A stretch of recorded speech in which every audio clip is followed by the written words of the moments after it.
क्या हुआ भीम, सब ठीक तो है ना?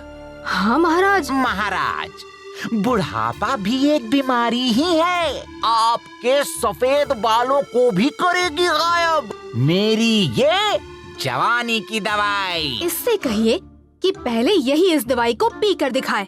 मैं तो इस दवाई को रोज पीता हूँ महाराज। मेरी उम्र तो 180 साल है, पर कहीं से भी पता लगता है क्या? आप 180 साल के हैं? हाँ महाराज, आप देर मत कीजिए। हाँ, ये क्या? महाराज के सफेद बाल तो काले हो गए। ये दवाई तो सचमुच काम कर रही है। क्या सच में?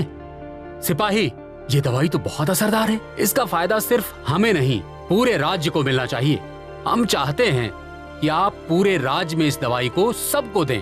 आज शाम तक मैं सबको ये दवाई पिला दूंगा।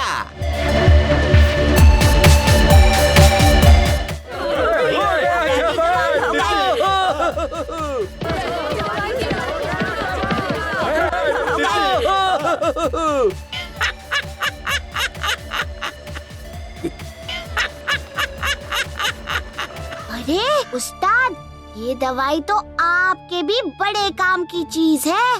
ढोलू, ये दवाई उस्ताद पर कोई असर नहीं करेगी, क्योंकि वो तो बचपन से ही हाथी के जैसे है। क्या कहा तुम दोनों ने? जरा मौसी को देखो भीम, जवान होकर कितनी खुश लग रही हैं।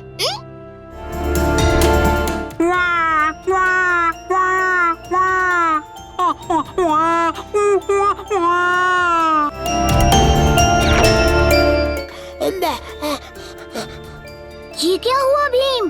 सब जवान नहीं, बच्चे बन गए हैं। मुझे पहले से ही शक था कि कुछ गड़बड़ जरूर है। अब तक तो महाराज भी बच्चे बन गए होंगे। सबके सब चुपचाप बैठ जाओ, वरना एक एक को पिंजरे में बंद कर दूंगा।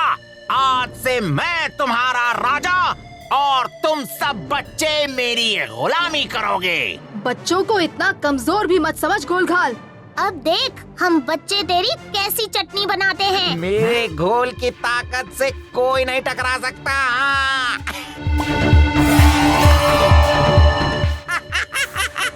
अब मैं तुम्हें दिखाता हूँ लड्डू की ताकत।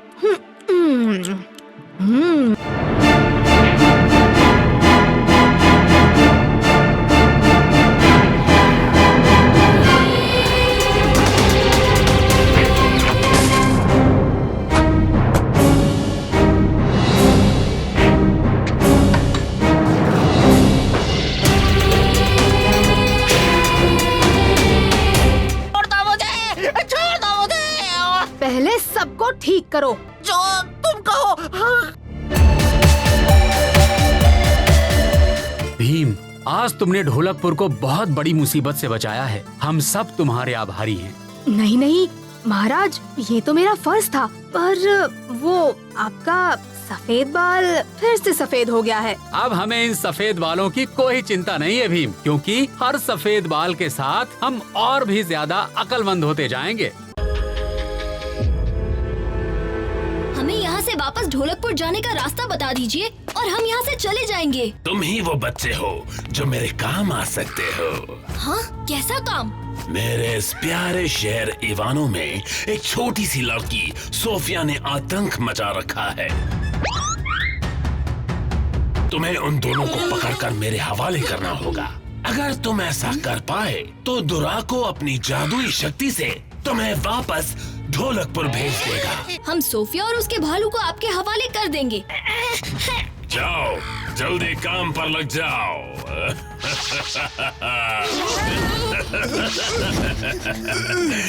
नादान बच्चे, इन्हें तो ये भी नहीं पता कि जब ये वापस आएंगे तो मैं सोफिया और भालू के साथ इन्हें भी काल कोठरी में बंद कर दूंगा।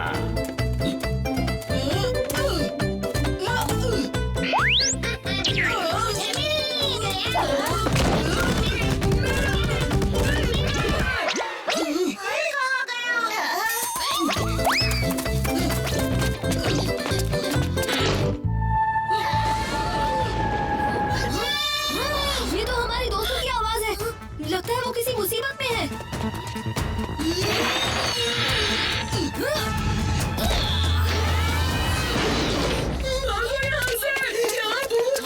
भूत कुछ नहीं होता।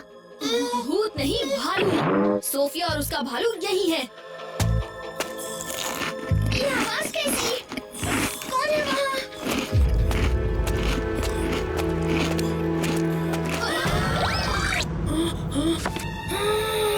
काजीमीर ने तुम्हें बंदी बनाकर लाने को कहा है। कहा है कि तुमने और तुम्हारे भालू ने शहर में अपना डर फैला रखा है। सच है? तो फिर तुम्हें बंदी बनाना ही होगा। इवानो, एक दिन एक कपटी जादूगर हमारे दरबार में आया। उसका नाम था काजीमीर।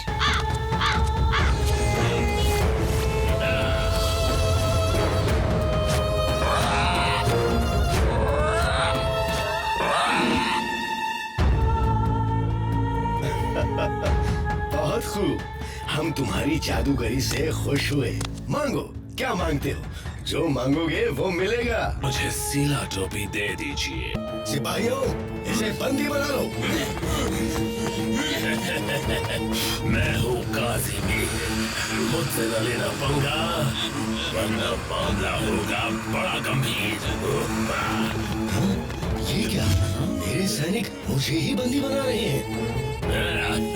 जो इसे पहनता है उसे अपार शक्ति मिलती है, पर सिला टोपी का इस्तेमाल सिर्फ मुसीबत के वक्त किया जाता है। हम तुम्हारी मदद करेंगे।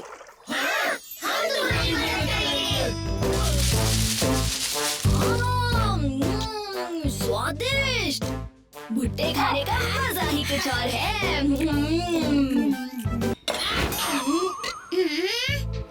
अगर भुट्टे चाहिए तो पहले ये बताओ, काजीमीर के जादू का असर कैसे उतरेगा? अलग पंछी के सुनहरे पंख से काजीमीर के जादू का असर उतर सकता है। मुझे वो जगह पता है।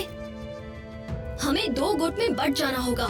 चुटकी, सोफिया, राजू और मैं ज्वाला पंछी को ढूंढने जाएंगे। तुम सब काल कोठरी की तरफ जाकर जार फेदौर और मंत्री लूका को छुड़ाओगे। और दुराको का क्या? अगले कुछ घंटों तक ये भुट्टो की दुनिया से बाहर नहीं आने वाला।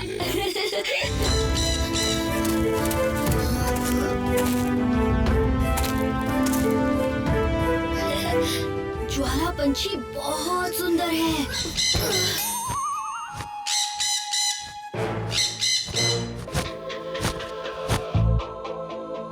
अगर हम इसकी मदद करेंगे तो ये भी हमारी मदद करेगी। हाँ भीम।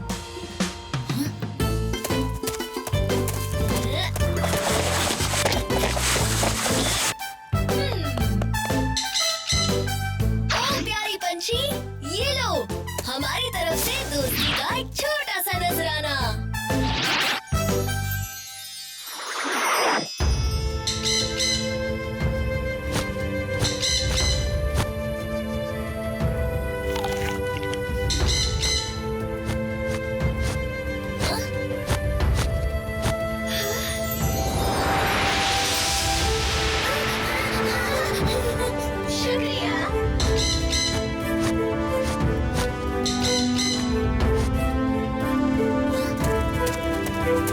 ज्वाला पंछी हमसे खुश हुई। भीम, तुमने कमाल कर दिया।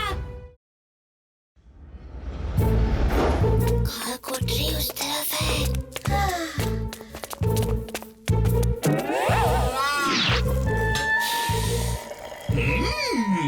स्वादिष्ट।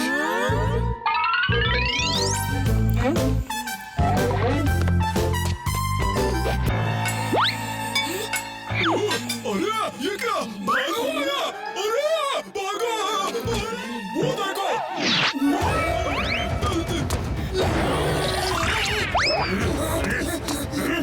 ये मैं क्या देख रहा हूँ? जार काजीमीर तुम्हें देखकर बहुत खुश होंगे भालू।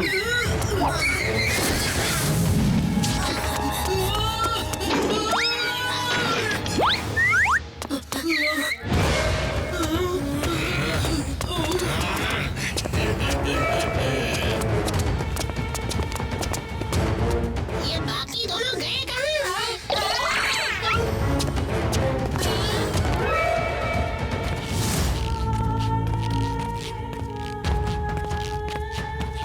बताओ सोफिया कहाँ है और मैं तुम्हें फिर से इंसान बना दूंगा।